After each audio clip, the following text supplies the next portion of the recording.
जय श्री कृष्ण। मित्रों, जीवन की राह में एक गहरी बात हमेशा याद रखिए।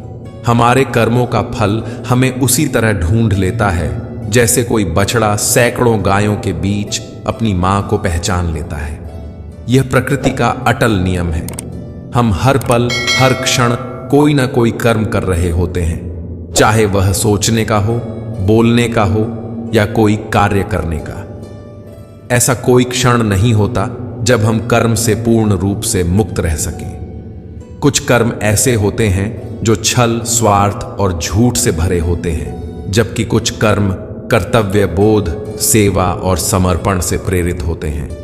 श्री कृष्ण यही समझाते हैं कि कर्म की प्रकृति के अनुसार ही हमें उसका फल मिलता है, अच्छा या बुरा, शीघ्र या विलंब से। इसलिए याद रखिए, हम ना तो कर्म से भाग सकते हैं और ना ही उसके परिणाम से बच सकते हैं। जो जैसा बोता है वैसा ही काटता है। नमस्कार मित्रों, एक बार फिर से आपका हार्दिक स्वागत है प्रेरणा पुंज चैनल पर, जहां आप सुन रहे हैं श्रीमद् भगवत गीता की एक शानदार श्रृंखला जिसका नाम है भगवत गीता की सीख। आज हम जानेंगे कि श्रीमद् भगवत गीता के तीसरे अध्याय से हमें क्या सीख मिलती है, और वह भी बहुत ही सरल भाषा और आसान शब्दों में, ताकि हर कोई इस गूढ़ ज्ञान को समझ सके और अपने जीवन में उतार सके। प्रथम अध्याय में हमने देखा कि जब महायोद्धा अर्जुन कुरुक्षेत्र की रणभूमि में अपने सगे संबंधियों, गुरुओं और मित्रों को युद्ध के लिए खड़ा देखता है तो उसका मन करुणा और मोह से भर जाता है। वह अपने धनुष को एक ओर रख देता है और हताश होकर रथ के पिछले हिस्से में बैठ जाता है, युद्ध करने से स्पष्ट रूप से इनकार कर देता है। वहीं दूसरे अध्याय में भगवान श्री कृष्ण अर्जुन को गहराई से समझाते हैं कि उसका सच्चा धर्म, उसका कर्तव्य उसे यही आदेश देता है कि वह अन्याय के विरुद्ध खड़ा हो और युद्ध भूमि में उतरकर धर्म की रक्षा करे। इस अध्याय में श्री कृष्ण अर्जुन के समक्ष दो महत्वपूर्ण मार्ग रखते हैं। पहला है निष्काम कर्म योग, जिसमें फल की इच्छा छोड़कर कर्म किया जाता है, और दूसरा है ज्ञान योग, जो आत्मा, परमात्मा और संसार के सत्य को जानकर वैराग्य की ओर ले जाता है।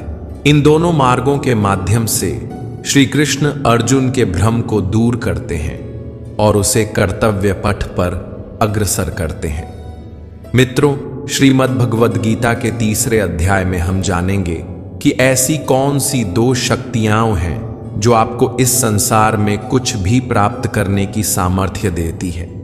हम यह भी समझेंगे कि वास्तव में हम हैं क्या और अपने मन को वश में कैसे करें, कैसे हम अपनी बुरी आदतों से मुक्ति पा सकते हैं और अपने इच्छित लक्ष्य को प्राप्त कर सकते हैं। तो आइए चलते हैं श्रीमद् भगवद गीता के तीसरे अध्याय की इस दिव्य और गहन यात्रा पर। यह अध्याय है कर्म योग। इस अध्याय में भगवान श्री कृष्ण अर्जुन को यह बोध कराते हैं कि प्रत्येक जीव अपनी स्वाभाविक प्रकृति और गुणों के अनुसार ही कर्म करने के लिए बाध्य है। कोई भी व्यक्ति ऐसा नहीं है जो एक क्षण के लिए भी बिना कर्म के रह सके। यहाँ श्री कृष्ण उन लोगों की भी आलोचना करते हैं जो केवल बाह्य रूप से वैराग्य धारण करते हैं, जैसे गेरुए वस्त्र पहनना, दिखावे का त्याग करना, लेकिन भीतर से उनकी इंद्रियां विषयों की ओर आकर्षित रहती हैं। श्री कृष्ण ऐसे लोगों को कपटी और ढोंगी कहते हैं, क्योंकि असली वैराग्य मन और इंद्रियों के संयम में है, न कि केवल बाहरी रूप रंग में। जो व्यक्ति कर्म योग का पालन करते हुए निरंतर कर्म में लगे रहते हैं, लेकिन उनके प्रति मोह या आसक्ति नहीं रखते, वे वास्तव में दूसरों से श्रेष्ठ माने जाते हैं। वे कर्म करते हुए भी भीतर से शांत और निर्लिप्त रहते हैं। इसके बाद भगवान श्री कृष्ण इस बात पर विशेष बल देते हैं कि हर जीव इस सृष्टि की व्यवस्था का एक अभिन्न हिस्सा है और इसलिए उसे अपने कर्तव्यों का पालन अवश्य करना चाहिए। जब हम अपने कार्यों को ईश्वर के प्रति आभार और समर्पण भाव से करते हैं तो वे कर्म यज्ञ का रूप ले लेते हैं। गीता में श्री कृष्ण बताते हैं कि यज्ञों का आयोजन देवताओं को संतुष्ट करने के लिए किया जाता है, और जब देवता प्रसन्न होते हैं तो वे हमें वर्षा, अन्न, सुख और समृद्धि प्रदान करते हैं। यही प्राकृतिक चक्र जीवन को चलाता है। वर्षा से अन्न उत्पन्न होता है और अन्न से जीवन संभव होता है। लेकिन जो लोग इस सृष्टि के चक्र और अपने उत्तरदायित्व को स्वीकार नहीं करते, वे केवल इंद्रिय सुखों की प्राप्ति में लगे रहते हैं। ऐसे लोग न केवल अपने उद्देश्य से भटक जाते हैं, बल्कि उनका जीवन भी अंततः निरर्थक और पापमय बन जाता है। मित्रों, तीसरे अध्याय की शुरुआत उस समय होती है जब अर्जुन श्री कृष्ण से अपनी गहरी दुविधाओं का समाधान जानना चाहता है। वह भ्रमित है कि उसे केवल ज्ञान के मार्ग पर चलना चाहिए या फिर कर्म भी करना चाहिए। अर्जुन भगवान श्री कृष्ण से प्रश्न करते हैं, हे जनार्दन, यदि आपकी दृष्टि में बुद्धि या ज्ञान कर्म से श्रेष्ठ है, तो फिर आप मुझे इस भीषण युद्ध में भाग लेने के लिए क्यों प्रेरित कर रहे हैं?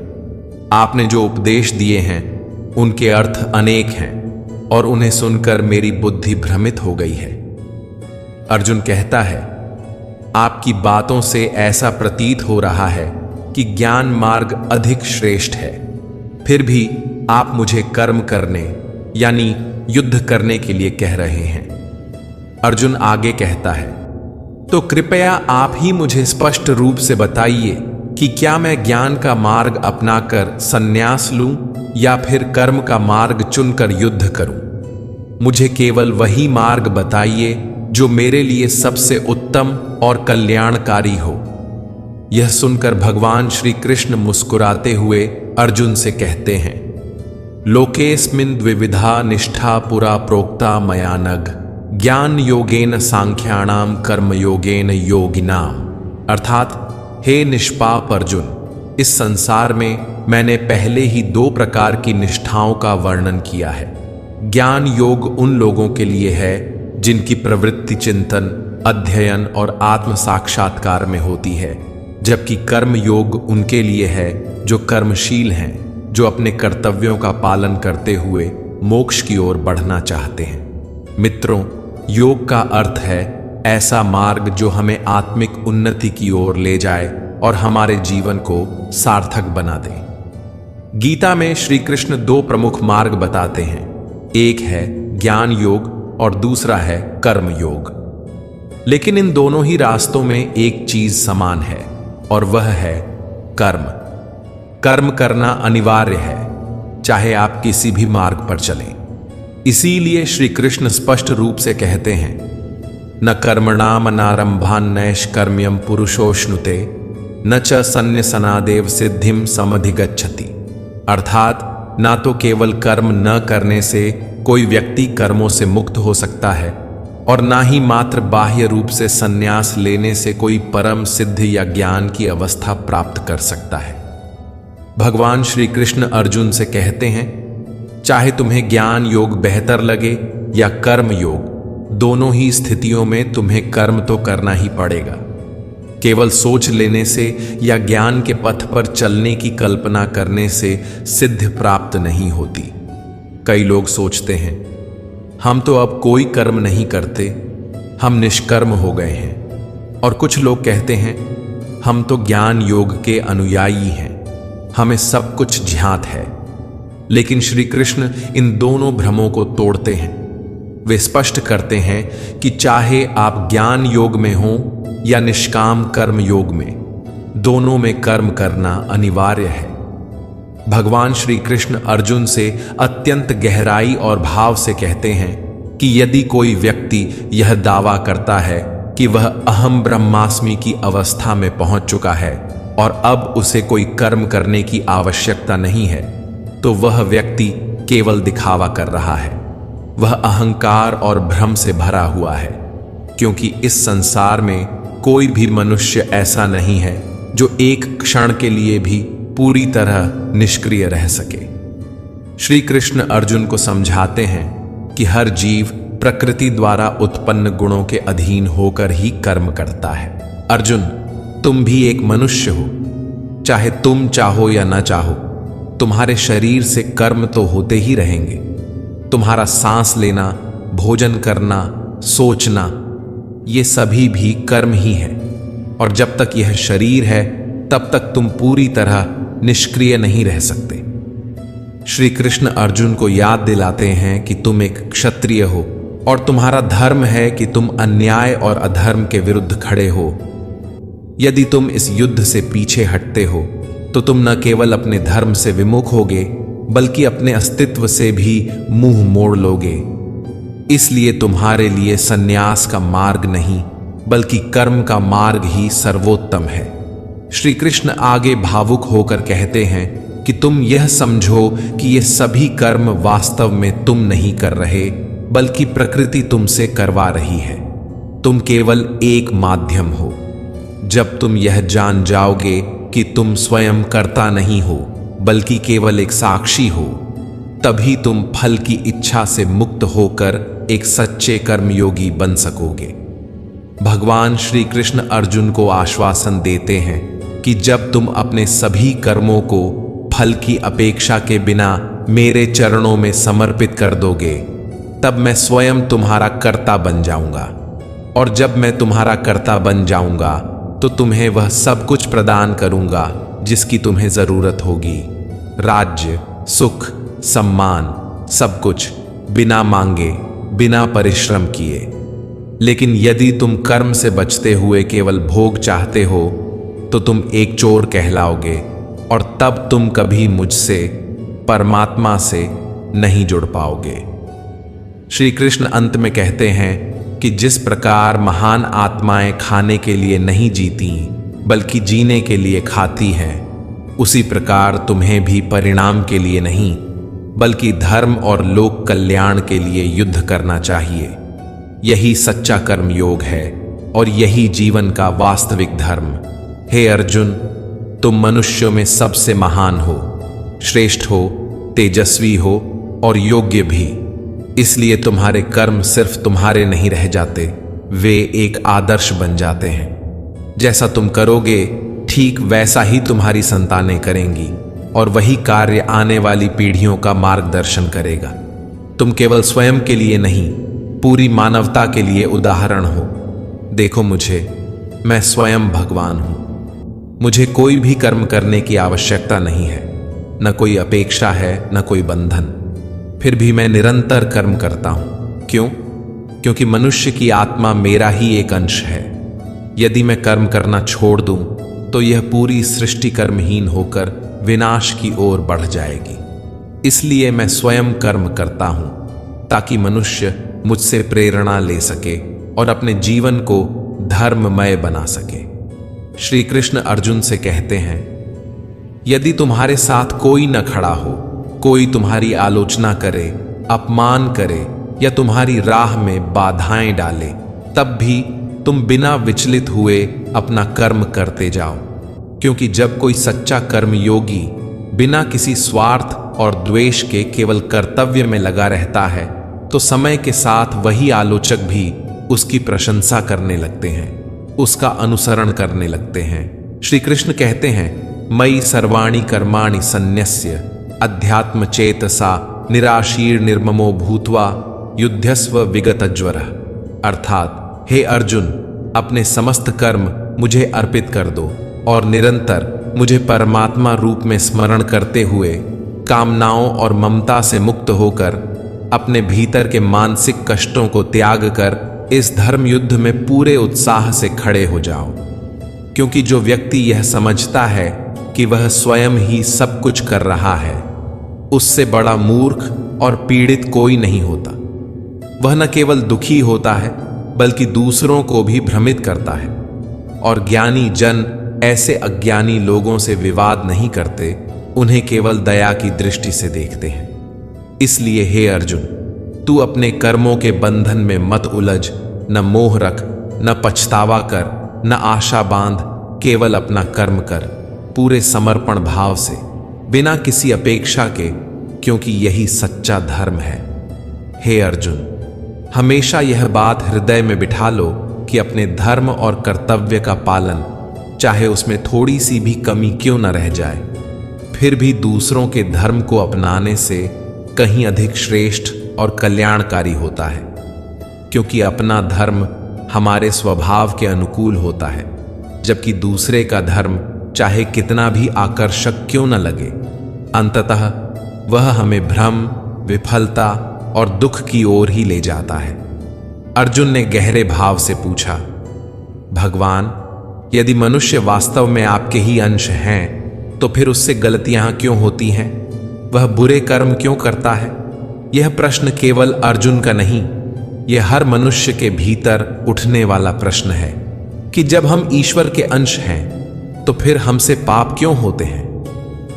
भगवान श्री कृष्ण बड़े धैर्य और करुणा से उत्तर देते हैं, हे अर्जुन, यह मनुष्य का शरीर भोग विलास की ओर स्वाभाविक रूप से आकर्षित होता है, क्योंकि उसकी प्रकृति ही ऐसी है।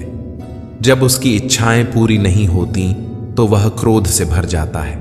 जैसे धुएं के कारण अग्नि छिप जाती है, वैसे ही कामना और क्रोध के कारण मनुष्य की बुद्धि ढक जाती है और वह धर्म, कर्तव्य और परमात्मा को देख ही नहीं पाता। श्री कृष्ण कहते हैं, इन्हीं कामनाओं और क्रोध के वश में आकर मनुष्य अपनी इंद्रियों और मन पर नियंत्रण खो देता है और कई बार ना चाहते हुए भी गलतियां कर बैठता है। और फिर भगवान अर्जुन को एक महान सत्य से परिचित कराते हैं, हे अर्जुन, तू यह सदा याद रखना कि इस शरीर से अधिक शक्तिशाली है इसकी इंद्रियों से भी ज्यादा बलवान है मन से भी ऊंचा स्थान है बुद्धि का, और इन सब से भी श्रेष्ठ और परम है तू, आत्मा।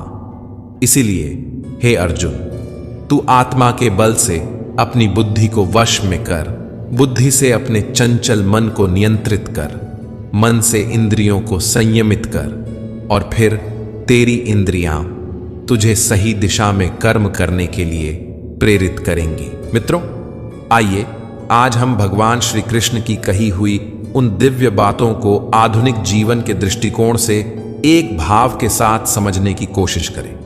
इस संसार में हर परिणाम केवल दो चीजों से आता है, ज्ञान और कर्म, अर्थात आपकी सोच और आपकी मेहनत। लेकिन ये दोनों अलग अलग अस्तित्व रखते हैं। जब हम ज्ञान और कर्म को एक साथ संतुलन में जीना सीख लेते हैं, तभी जीवन में सच्चा परिवर्तन आता है। आज की तेज रफ्तार जिंदगी में जहां हर कोई किसी न किसी दौड़ में शामिल है, वहां यह अत्यंत आवश्यक हो जाता है कि हम केवल कर्म न करें, बल्कि उस कर्म को सही ज्ञान से जोड़कर करें। ज्ञान का अर्थ केवल किताबें रटना या परीक्षा पास करना नहीं है। सच्चा ज्ञान यह है कि हम स्वयं को पहचानें, हमारा लक्ष्य क्या है, हमारी क्षमताएं और कमजोरियां क्या हैं, और हम किन उपायों व रणनीतियों से उस लक्ष्य तक पहुंच सकते हैं। जब हम स्वयं की पहचान कर लेते हैं, तभी हमारा ज्ञान योग शुरू होता है, यानी चेतन अवस्था में आत्म जागरूकता के साथ आगे बढ़ना। परंतु इससे भी बड़ा और गहरा सत्य यह है कि हम यह शरीर नहीं हैं, हम आत्मा हैं, एक शुद्ध, शांत और परम चेतना। हमारे विचार, भावनाएं, इच्छाएं और कर्म, इन सब से ऊपर है हमारा आत्मस्वरूप। जब हम आत्मा की चेतना में आकर कर्म करते हैं, तो हमारे भीतर से भय, चिंता, अस्थिरता और भ्रम सब समाप्त हो जाते हैं। तब हम एक निडर, शांत और आत्मविश्वासी योद्धा बन जाते हैं। और मैं पूरे विश्वास से कहता हूं कि यदि आपने इस भाव को पकड़ लिया, तो कोई भी समस्या, कोई भी कठिनाई आपको नीचे नहीं गिरा सकती। आप हर हाल में ऊपर उठेंगे और अडिग रहेंगे। इसके बाद श्री कृष्ण इस अध्याय में दूसरा मार्ग बताते हैं, कर्म योग, अर्थात आपका कर्म, आपका कर्तव्य। भगवान स्पष्ट कहते हैं कि तुम्हें कभी यह नहीं मानना चाहिए कि तुम स्वयं कोई कार्य कर रहे हो। जब तुम यह मान लेते हो कि कर्ता तुम नहीं हो, बल्कि यह शरीर और प्रकृति है, तब दो अद्भुत परिवर्तन होते हैं। पहला, तुम अपने कर्मों के परिणाम को लेकर चिंतित नहीं रहते, और दूसरा, तुम भावनात्मक रूप से स्थिर होकर अपने कार्य में अपना सर्वोत्तम प्रयास कर पाते हो। यही कर्म योग है, निष्काम भाव से कर्म करना। और अंत में सबसे महत्वपूर्ण बात, जब फल तुम्हारे हाथ में नहीं है तो अच्छा हो या बुरा, उसे अपने अहंकार या हीनता से जोड़कर दुखी मत हो।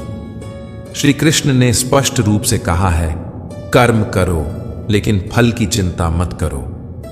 तुम्हारा अधिकार केवल कर्म पर है, फल पर नहीं।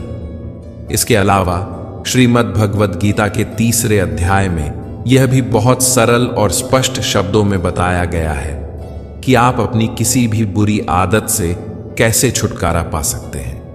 उपाय बहुत सहज है। आप स्वयं को उस परमात्मा का एक छोटा सा अंश मानिए, एक शुद्ध आत्मा समझिए। जब आप यह समझ लेते हैं कि आप केवल शरीर नहीं बल्कि आत्मा हैं, तब आप आत्मा के ध्यान से अपने विचारों को नियंत्रित करना शुरू कर सकते हैं। विचारों पर नियंत्रण पाने के बाद आपका मन स्वाभाविक रूप से स्थिर होने लगता है, और जब मन नियंत्रण में आ जाता है तो वह आपकी इंद्रियों को भी वश में कर लेता है।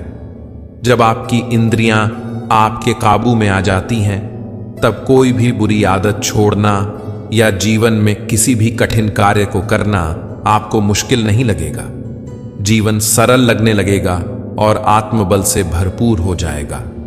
मित्रों, मुझे पूरी आशा है कि श्रीमद् भगवद गीता के 3 अध्याय की यह सहज, भावनात्मक और प्रेरणादायक व्याख्या आपके हृदय को अवश्य स्पर्श की होगी।